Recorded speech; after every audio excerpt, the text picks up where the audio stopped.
આપણે રોજ અરીસામાં તો જોઈએ જ છીએ, બરાબર ને? પણ શું ક્યારે એવું વિચાર્યું છે કે અરીસામાં જે દેખાય છે એ કોઈ જાદુ નથી, પણ એકદમ પાક્કું ગણિત છે? હા, આજે આપણે બસ એ જ રહસ્ય ખોલવાના છીએ. અરીસા પાછળની આખી બ્લુપ્રિન્ટ સમજીશું, જે આપણને બરાબર કહી દે છે કે પ્રતિબિંબ કેવું, ક્યાં અને કેટલું મોટું દેખાશે. તો ચાલો આ રહસ્યની અંદર ઉતરીએ. ખાસ કરીને જે વળાંકવાળા અરીસા હોય છે ને, એનું રહસ્ય શું છે? મતલબ, આપણે પહેલેથી જ કઈ રીતે જાણી શકીએ કે કોઈ વસ્તુનું પ્રતિબિંબ ક્યાં દેખાશે, કેટલું મોટું હશે, સીધો હશે કે ઊંધું? શું આ બધાનો જવાબ આપતું કોઈ સૂત્ર છે? ચાલો જોઈએ. બસ આ જ તો સવાલ છે. ગોળિયા અરીસામાં પ્રતિબિંબ ક્યાં રચાશે એ નક્કી કઈ રીતે થાય છે? અને ના, ફરી કહી દો, આ કોઈ મેજિક નથી. આ છે એકદમ શુદ્ધ ભૌતિક વિજ્ઞાન. એક એવો નિયમ જે આપણી આસપાસની દુનિયાને સમજવામાં ખરેખર મદદ કરે છે. તો આ રહસ્યને ઉકેલવા માટે ભૌતિકશાસ્ત્રીઓ પાસે એક માસ્ટર કી છે, એક મૂળભૂત સૂત્ર. આને તમે એક એવી બ્લુપ્રિન્ટ સમજી લો જે પ્રતિબિંબનો આખો નકશો જ તૈયાર કરી દે છે. તો ચાલો આ બ્લુપ્રિન્ટના 3 સૌથી મહત્વના ભાગોને એક પછી એક સમજીએ. ઓકે, તો બ્લુપ્રિન્ટનો પહેલો અને સૌથી પહેલો ભાગ છે વસ્તુ અંદર, જેને આપણે યુ કહીશું. એકદમ સિમ્પલ ભાષામાં અરીસાથી વસ્તુ કેટલી દૂર મૂકેલી છે, બસ એ જ અંતર. આ આપણું સ્ટાર્ટિંગ પોઈન્ટ છે. પછી આવે છે બીજો ભાગ, પ્રતિબિંબ અંતર, એટલે કે વી. હવે આ એ જગ્યા છે જ્યાં આપણને પ્રતિબિંબ દેખાશે. તો એમ સમજો કે જો યુ એટલે કે વસ્તુ અંતર આપણો સવાલ છે, તો આ વી એ જ જવાબ છે જે આપણે શોધવાનો છે. અને છેલ્લે ત્રીજો અને સૌથી અગત્યનો ભાગ છે કેન્દ્ર લંબાઈ, જેને આપણે એફ કહીશું. આને તમે અરીસાની પોતાની ઓળખ કહી શકો, એનો પાવર.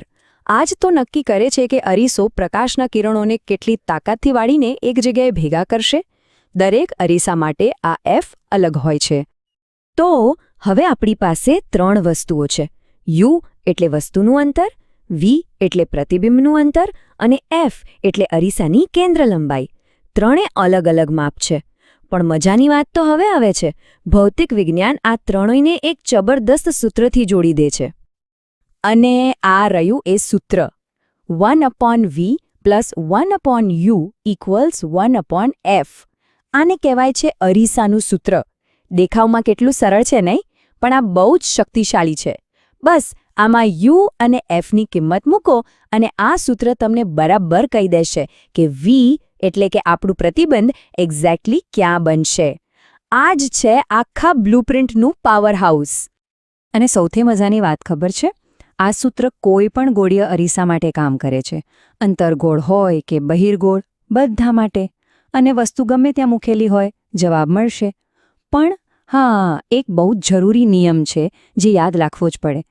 આમાં કિંમતો મૂકતી વખતે નવી કાર્ટેઝિયન સંજ્ઞા પદ્ધતિ વાપરવી પડે છે. એટલે કે કયું અંતર પ્લસ લેવું અને કયું માઇનસ લેવું એ દિશા પરથી નક્કી થાય છે. જો આ નિયમ ભૂલ્યા તો સમજો કે આખો જવાબ ખોટો. એટલે આ બહુ જ મહત્વનું છે. સારું, તો હવે આપણને એ તો ખબર પડી ગઈ કે પ્રતિબિંબ ક્યાં રચાશે. પણ શું આટલું જાણવું પૂરતું છે? ના, હજી વાર્તા પૂરી નથી થઈ. પ્રતિબંધની બીજી પણ ખાસિયતો હોય છે જે જાણવી ખૂબ જરૂરી છે.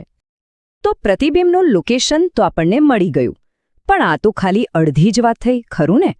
અસલ સવાલ તો એ છે કે એનું કદ કેવું હશે. એ વસ્તુ કરતાં મોટું દેખાશે, નાનું દેખાશે કે પછી સરખું જ થશે? બસ આ જ સવાલ આપણને આપણા બ્લુપ્રિન્ટના બીજા ભાગ તરફ લઈ જાય છે. અને આ સવાલનો જવાબ છે મોટવણી. આને તમે આપણા બ્લુપ્રિન્ટનું બીજું સુપર પાવરફુલ ટૂલ કહી શકો. આજ આપણને પ્રતિબિંબના કદ અને એના પ્રકારનું રહસ્ય ખોલીને આપશે. તો આ મોટવણી એટલે શું?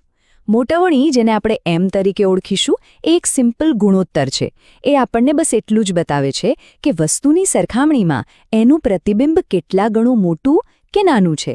જેમ કે જો m = 2 આવે તો સમજી લેવાનું કે પ્રતિબિંબ બમણા કદનું છે, અને જો m = 0.5 આવે તો પ્રતિબિંબ અડધા કદનું છે.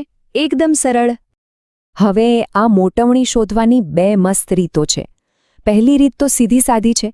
પ્રતિબિંબની ઊંચાઈ h' ને વસ્તુની ઊંચાઈ h વડે ભાગી દો. પણ બીજી રીત થોડી વધુ સ્માર્ટ છે. એમાં ઊંચાઈ માપવાની જરૂર જ નથી. બસ અંતરનો ઉપયોગ કરો. m બરાબર -v ભાગ્યા u. અને સૌથી રસપ્રદ વાત એ છે કે આ બંને સૂત્રો એકબીજા સાથે જોડાયેલા છે, એટલે તમે ગમે તે રીતે ગણતરી કરો, જવાબ તો સરખો જ આવશે. પણ અહીંયા એક ટ્વિસ્ટ છે, અને સાચું કહું તો આ સૌથી રસપ્રદ ભાગ છે. આ ગણિત આપણને ખાલી કદ નથી બતાવતું. જવાબમાં જે પ્લસ કે માઇનસની નિશાની આવે છે ને, એની પાછળ પણ એક મોટું રહસ્ય છુપાયેલું છે. મોટવણીની કિંમતમાં આવતી આ પ્લસ કે માઇનસની નિશાની એ આપણને પ્રતિબિંબના સ્વભાવ વિશે જણાવે છે. એના પરથી ખબર પડે છે કે પ્રતિબિંબ વાસ્તવિક છે કે પછી આભાસી. હવે આ વાસ્તવિક અને આભાસી શું છે? ચાલો એને બરાબર સમજીએ. નિયમ એકદમ સીધો અને સરળ છે, ધ્યાનથી સાંભળજો. જો મોટવણી એટલે કે એમની કિંમત માઇનસમાં આવે તો સમજી લેવાનું કે પ્રતિબિંબ વાસ્તવિક અને ઉલટું છે. વાસ્તવિક એટલે કેવો? એવું પ્રતિબિંબ જેને તમે પડદા પર ઝીલી શકો, જેમ કે સિનેમા હોલમાં પ્રોજેક્ટરથી જે ઇમેજ બને છે એ. અને જો એમની કિંમત પ્લસમાં આવે તો પ્રતિબિંબ આભાસી અને સીધું છે. આભાસી એટલે એવું પ્રતિબિંબ જે ફક્ત અરીસાની અંદર જ દેખાય, જેને તમે પડદા પર ક્યારેય ન લઈ શકો. છે ને કમાલની વાત? ફક્ત એક નિશાની પરથી આટલી બધી માહિતી મળી જાય છે. તો ચાલો આખી વાતને ફટાફટ રિવાઇન્ડ કરીએ. આખી બ્લુપ્રિન્ટ હવે આપણી સામે છે. આપણી પાસે બે મુખ્ય હથિયાર છે. પહેલું, અરીસાનું સૂત્ર 1/v + 1/u = 1/f, જે આપણને પ્રતિબિંબનું ચોક્કસ લોકેશન બતાવે છે. અને બીજું, મોટવણીનું સૂત્ર m = -v/u, જે આપણને પ્રતિબિંબનું કદ અને એનો પ્રકાર, એટલે કે વાસ્તવિક છે કે આભાસી, એ બતાવે છે. બસ આ બંને સૂત્રો મળીને આપણને પ્રતિબિંબની સંપૂર્ણ કુંડલી જ આપી દે છે. તો આજે આપણે શું જોયું? એ જ કે અરીસા પાછળ કોઈ જાદુ નથી, પણ એ ખૂબ જ સુંદર અને ચોક્કસ વિજ્ઞાન અને ગણિત કામ કરી રહ્યું છે. અને આ વાત આપણને એક મોટા સવાલ પર લાવીને મૂકી દે છે કે આપણા રોજિંદા જીવનમાં આવી બીજી કેટલી જગ્યાઓ હશે જ્યાં આવા અદૃશ્ય નિયમો અને સૂત્રો આપણી આખી દુનિયાને ચૂપચાપ ચલાવી રહ્યા છે? ક્યારે વિચાર્યું છે? શૈક્ષણિક તેમજ આઈસીટીને લગતા વિડીયો મેળવવા માટે અમારી યુટ્યુબ ચેનલ સબસ્ક્રાઇબ કરો, બેલ આઇકન પ્રેસ કરો. તમને વિડીયો પસંદ આવ્યો હોય તો લાઈક કરો અને અન્ય તમારા મિત્રોને આ રીતે શેર કરો.